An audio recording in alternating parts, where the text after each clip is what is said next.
Halo teman-teman, selamat datang di channel saya, di channel Adik Suryandika.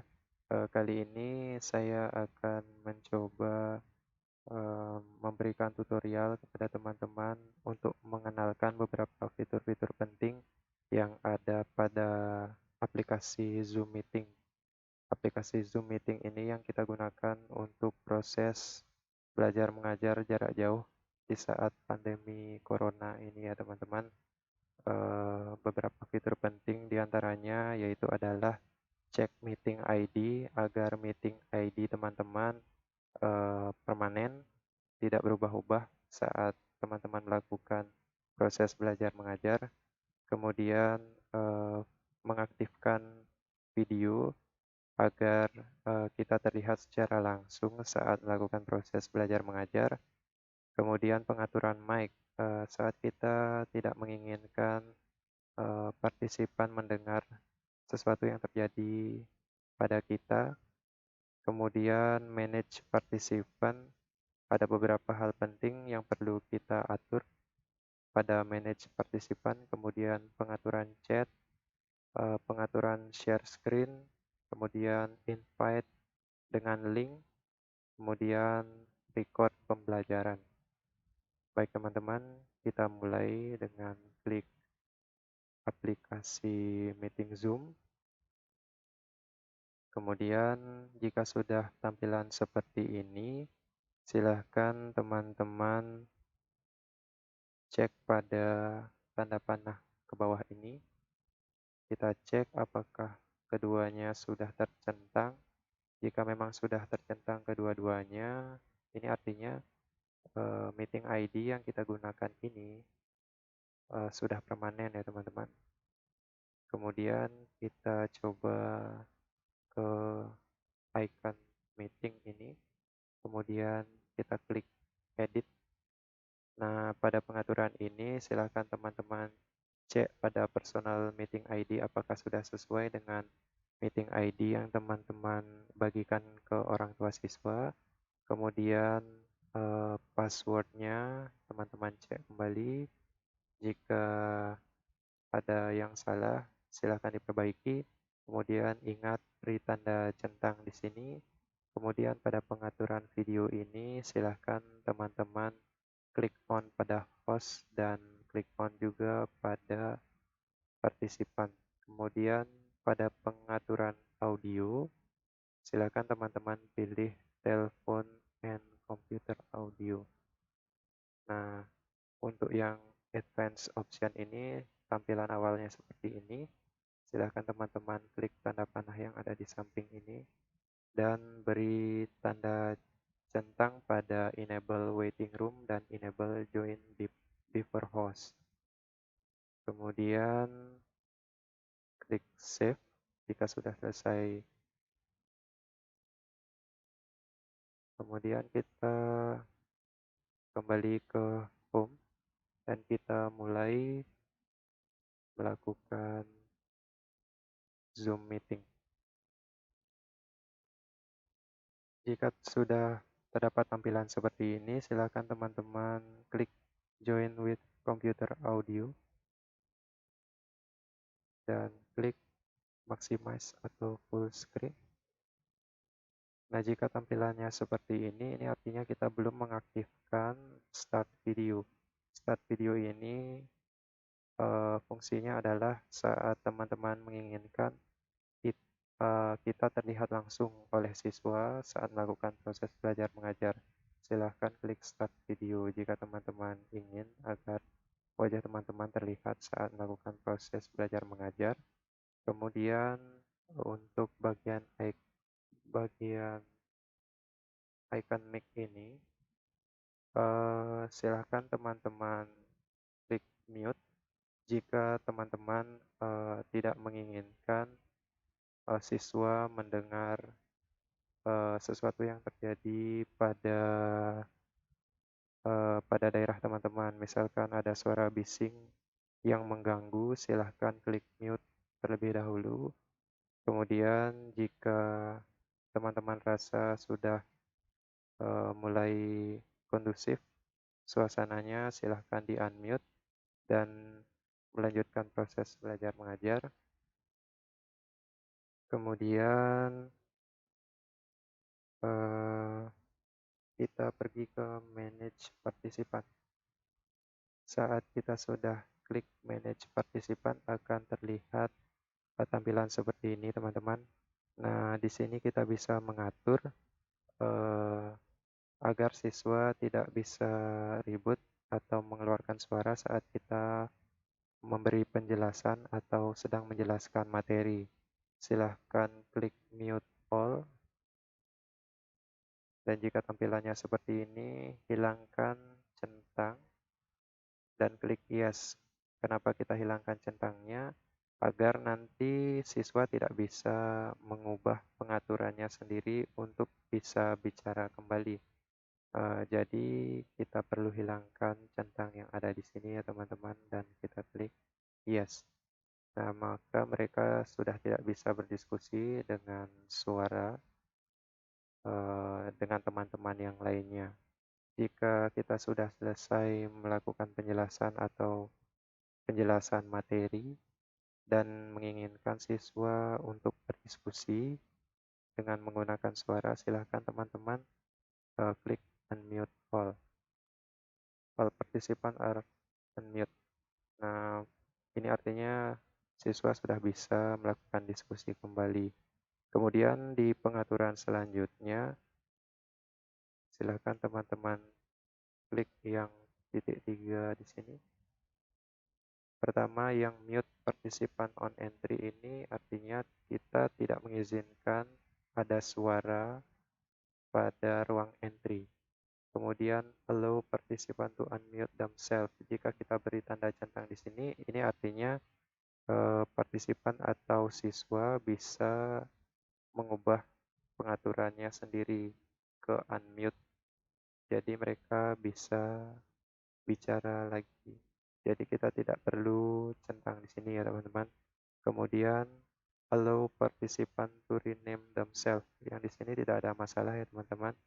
Jadi ini dicentang saja agar siswa bisa mengubah namanya, tentunya sesuai dengan arahan dari teman-teman agar mengubah namanya sesuai dengan nama yang tertera pada absen.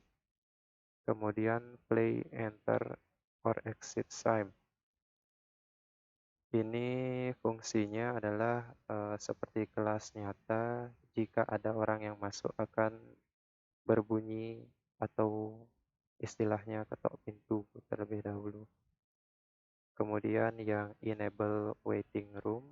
Nah, ini fungsinya adalah saat nanti ada siswa yang masuk, jika teman-teman beri tanda centang di sini, saat siswa masuk nanti ada pemberitahuan di sini antara admit atau remove.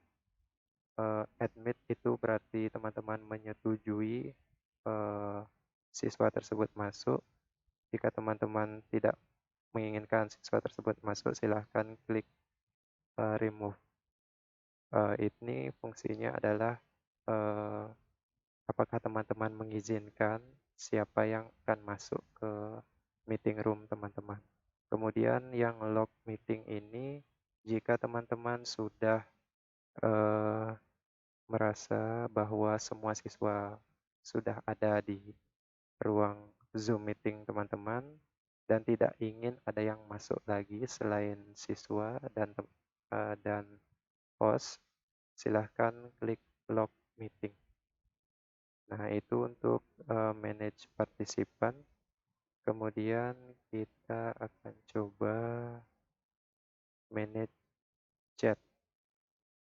Kita klik bagian chat ini dan akan terlihat tampilan seperti ini.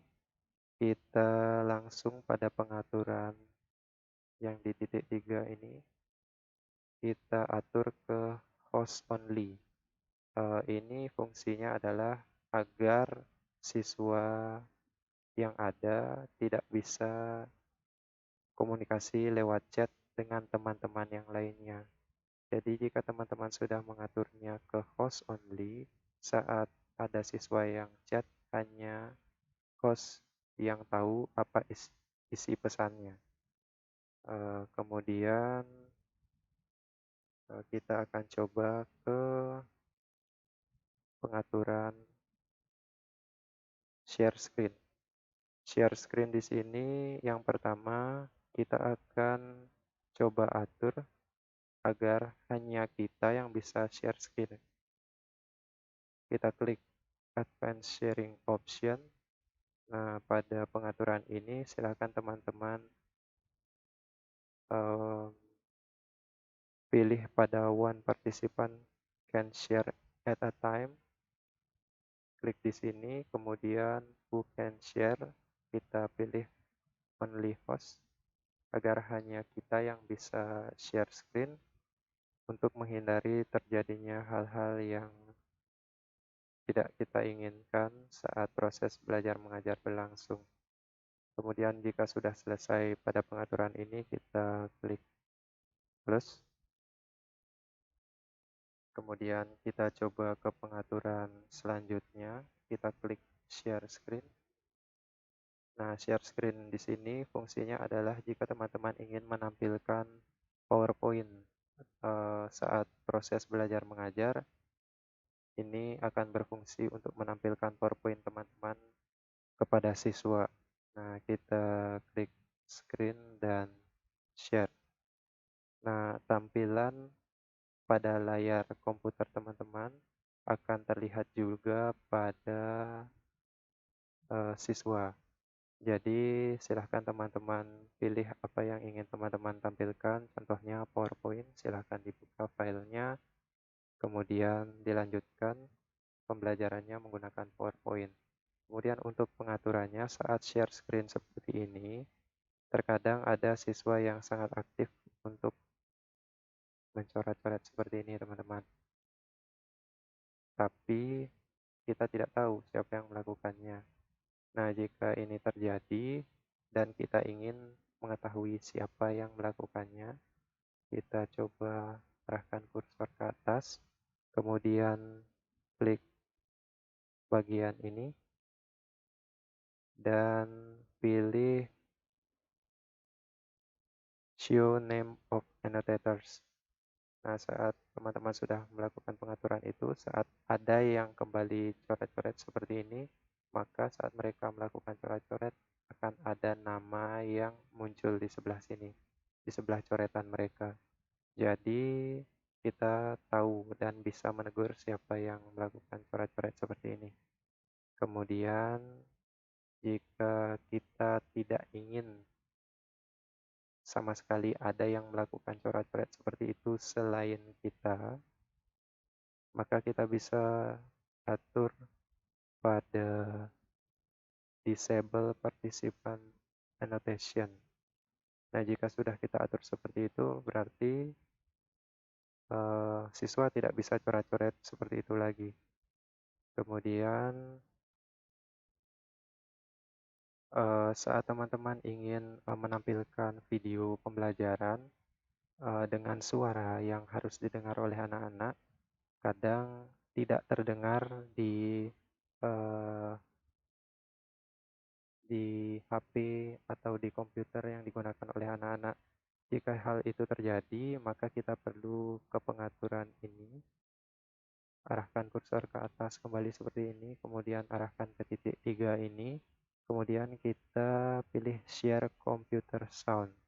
Nah, saat kita sudah melakukan pengaturan itu, maka suara komputer dari kita akan terdengar oleh anak-anak juga. Kemudian untuk share screen sepertinya cukup. Kita stop share. Kemudian kita lanjutkan ke invite dengan link. Nah, ini fungsinya jika ada beberapa siswa yang kesulitan untuk masuk ke ruang meeting kita, silakan teman-teman invite siswa tersebut dengan menggunakan link. Arahkan kursor ke arah kiri atas di tanda lingkaran yang ada huruf I ini. Silakan teman-teman copy URL dan silahkan paste pada WA atau email teman-teman dan kirim pada orang tua siswa atau wali kelas yang siswanya kesulitan untuk masuk ke ruang meeting teman-teman. Kemudian untuk record satu lagi teman-teman, harusnya ini dari awal sudah kita setting karena record ini kita akan merekam proses belajar mengajar dari awal sampai akhir. Silahkan teman-teman klik record terlebih dahulu saat teman-teman ingin agar proses belajar mengajar teman-teman terekam. Klik record dan proses belajar mengajar teman-teman akan terekam. Saat sudah selesai, silahkan klik stop. Nah, untuk filenya nanti akan diarahkan setelah teman-teman klik pada end meeting for all, maka akan terconvert dan diantarkan ke file recordnya. File recordnya biasanya berformat MP4 file. Jika ini tidak muncul, misalkan tidak muncul seperti tadi, silahkan teman-teman cari pada meetings, kemudian recorded. Bisa teman-teman lihat di sini, silahkan pilih salah satu yang terbaru, kemudian open, dan inilah file rekaman yang telah teman-teman lakukan pada Zoom meeting. Saya rasa cukup seperti itu teman-teman. Jika ada yang ingin ditanyakan atau mungkin ada yang terlewat yang masih teman-teman belum paham, silahkan tanyakan di kolom komentar. Terima kasih atas waktunya dan bersedia menonton tutorial dari saya. Sampai jumpa di tutorial dan video berikutnya.